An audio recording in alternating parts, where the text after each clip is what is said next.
Here's your news for November 7, 2019. We're starting off today's news by looking at NXT, as this week's show continued to build towards Survivor Series. After the Gold brand invaded both Raw and SmackDown, it was time for NXT to get a taste of its own medicine, as the OC made their presence felt in the show's opener. After taking out the Undisputed Era before the show aired, the team of Styles, Gallows, and Anderson declared they were taking over, but met resistance in the form of Tommaso Ciampa. With Keith Lee and Matt Riddle at his side, the Blackheart arranged a six-man tag for the main event to open the show in a wild way. In our first match of the night, Pete Dunne got some revenge over Damian Priest after being a thorn in our British Star's side for the past month. Interestingly, Dunne scored this win in the same way Priest did in their last encounter, low-blowing Priest when the referee wasn't looking, followed by a rolling cross armbreaker.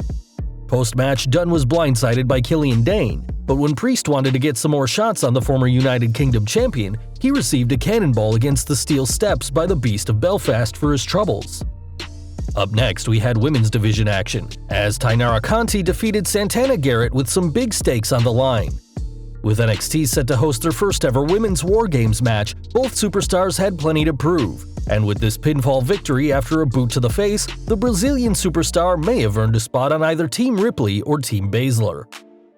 More women's division action as Dakota Kai looked to prove herself worthy of War Games when she took on Shayna Baszler, but her plans were thwarted thanks to Mia Yim.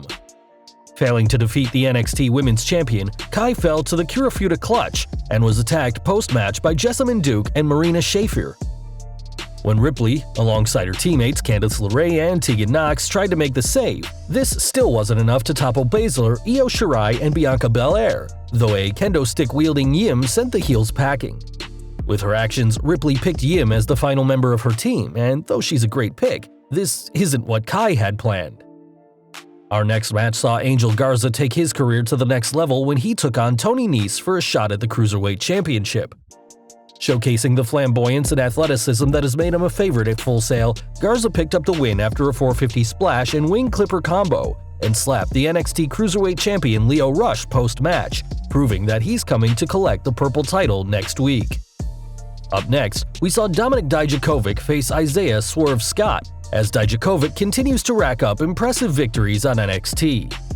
2 days removed from making his presence on Raw, Dijakovic accepted the challenge by Scott in what would be a bad move by Swerve. Showing some cockiness, the self-proclaimed rare breed was momentarily distracted enough that Swerve hit the Poison Rana that almost won him the match, but it was Dijakovic's Feast Your Eyes that sealed him the win and another impressive victory. After all this commotion, it was main event time, as Tommaso Ciampa, Keith Lee, and Matt Riddle took on the US champion and the best tag team in the world. It wasn't long until the match descended into complete chaos when Lee's pounce set Styles into the referee, and when Ciampa seemed to have the match won when the Phenomenal One was prone for a fairy tale ending, Finn Balor entered the fray, distracting Ciampa long enough for Styles to escape. The inaugural Universal Champion would level Riddle on the outside with a 1916 DDT, as it seems Finn is ready to have an alliance or truce with his fellow Bullet Club alum. Not to be outdone, NXT champion Adam Cole appeared with revenge on his mind, and floored the Phenomenal One with a super kick before doing the same to Ciampa. With that, Cole and Balor were the only ones left standing, as the WWE Universe was left with more questions than answers on the road to Survivor Series and TakeOver War Games. While NXT were building to its next big pay-per-views, the same was happening on TNT, as All Elite Wrestling hosted their final edition of Dynamite before this Saturday's Full Gear. Starting off the show, Pac faced Trent Beretta in an entertaining match that did have an awkward ending.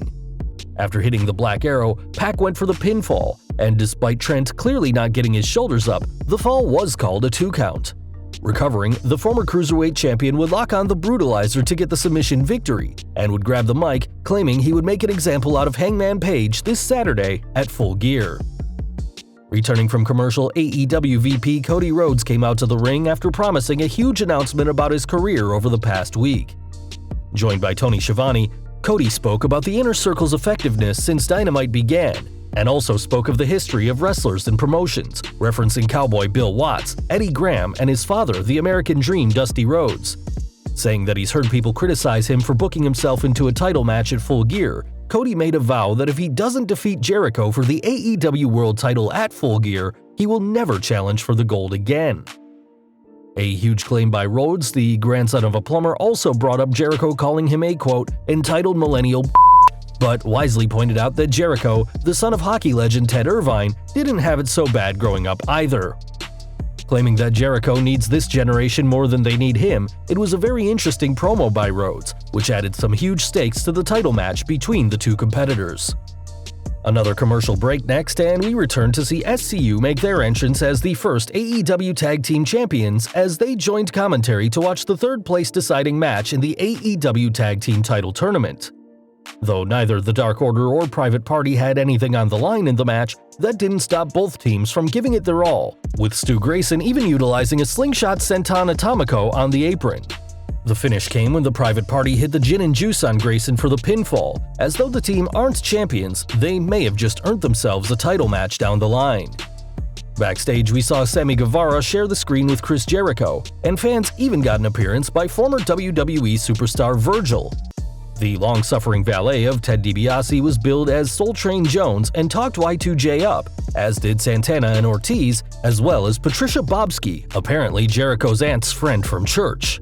In a funny line, Guevara pointed out that Jericho is the youngest AEW World Champion in history, while Virgil called the Inner Circle leader the greatest of all time. A fun comedy spot with everyone involved, Jericho and his crew juxtaposed nicely with Cody's serious promo from earlier, and it'll be interesting to see what these two do on Saturday. Up next, fans saw women's division action as AEW Women's Champion Riho teamed with Shayna to take on Emi Sakura and Jamie Hayter.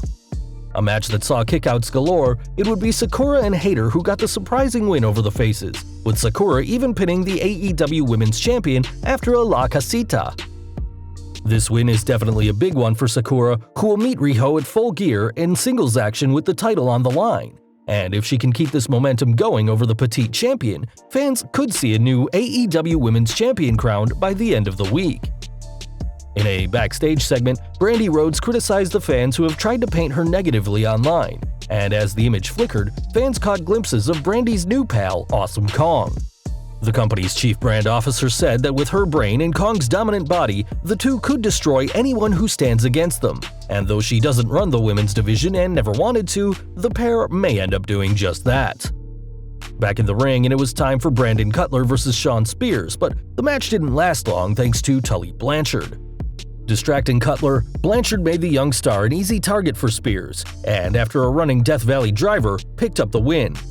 After trying a post-match beatdown though, Cutler was saved by Joey Janela, as it seems that Spears and Blanchard have met their match for now. Main event time next as Hangman Page and Kenny Omega team together to face the Inner Circle's Chris Jericho and Sammy Guevara. Though the match was entertaining enough, with Jericho getting the pin after a Judas effect on Page, the night was far from over. Post-match, Cody Rhodes took out Guevara with an uppercut and would follow up with a crossroads to his Full Gear opponent. Jon Moxley was the next to come out holding a barbed wire bat aimed for Omega, which gave Jericho the chance to attack Cody from behind. Before long, many more wrestlers came out to join the fray, with the Inner Circle, MJF, and the Young Bucks all coming out for their respective teams. Fighting up the ramp and onto the stage, Omega was able to save one of the Bucks from being powerbombed off the stage, and as everyone continued brawling, it was Nick Jackson who ended things with a Senton Atomico off the top of the entry. As the show ended, there were bodies laid out as the war between the Inner Circle and AEW has been taken to a whole nother level just days before AEW Full Gear. Outside of the two shows from last night, there was plenty of news around, as Corey Graves has revealed that he wants to see an end to the love triangle storyline from Monday Night Raw. The angle between Rusev, Lana, and Bobby Lashley started all the way back in September this year, when the Ravishing Russian returned with Lashley, and the pair shared a passionate kiss on the entrance ramp, much to the horror of Lana's husband. Fans haven't exactly been forgiving to the storyline, with the plot sounding like it came from a bad soap opera, and Graves himself addressed his issues on the latest edition of After the Bell. The first podcast under the WWE banner, Graves claimed that the love triangle made Rusev look ridiculous, saying, "Something that I don't think you will enjoy, because God knows I haven't, is this endless soap opera between Rusev and Lana and Lashley. My God, just let it end. Let the suffering stop. I don't feel bad for Rusev. I think Rusev looks ridiculous." The SmackDown commentator went on to say the story seems like it's come from someone who's never been in a relationship, and praised both Rusev and Lashley, saying the two could have a great match without the soap opera drama. The two former champions are expected to clash this month at Survivor Series in what many, including Graves, are hoping will be the last of the feud between the two. Speaking of drama, we've got plenty of it from WWE's recent Crown Jewel show, as the backlash of the controversial show continues to be felt. While the show itself was fine, the issues after the event, which saw the majority of the roster stranded, has caused a lot of issues, with reports suggesting that a mechanical fault and issues between Vince McMahon and Mohammed bin Salman were behind the delays.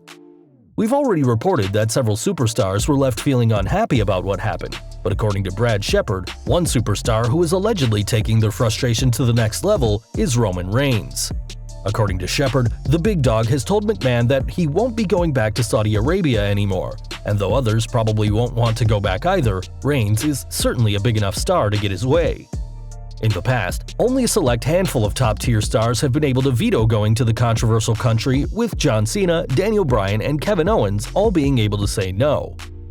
The same report also stated that Braun Strowman, Rey Mysterio, and Kofi Kingston have reportedly spoken to the boss about what's happened, as it seems the next WWE show in Saudi Arabia may be lacking most of the company's biggest stars. And finally, we've got some worrying news from NXT, as there's been an update on the injury of Velveteen Dream. The 24-year-old hasn't been seen on the Gold brand since mid-October when he was attacked by the Undisputed Era, which was done to write the former North American champion off TV as he's recovering from severe back pain. On the most recent edition of Wrestling Observer Radio, Dave Meltzer reported that Dream's injury will force him to miss Survivor Series, and the enigmatic superstar may be out for the rest of the year. Though the former North American champion is in a rough place, SmackDown superstar Elias is doing much better and is expected to be back any day now. Suffering an ankle injury in September, the Living Truth was replaced by Shane McMahon in the King of the Ring tournament, with the prognosis saying that he should be back by the end of October or early November. Before going down with injury, the former 24/7 champion was teasing a feud with Shorty G, Chad Gable, and it'll be interesting to see whether this storyline continues when he returns to the Blue brand in the very near future.